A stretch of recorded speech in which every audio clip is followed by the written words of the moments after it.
হ্যাঁ কাকি দুর্য মরে যাবো কে? দুর্য মনে হয় ঢাকা শহর অনেক টাকার মালিক হয়ে গেছে। দেখবা একদিন বাড়িতে এসে তোমারে চমকাই দিব। তোরে কইছি না টাকারা মানুষ আমি ঘৃণা করি।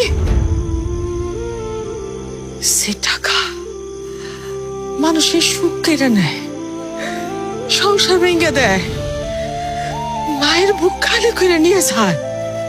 সেই টাকার মুখে থু।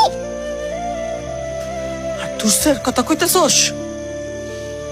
যেদিন আমার দুর্জয় টাকার মিথ্যা অহংকার নিয়ে আমার সামনে এসে খারাইব, সেই দিনে ভাবমু আমার দুর্জয় আমার কাছে জীবন্ত লাশ।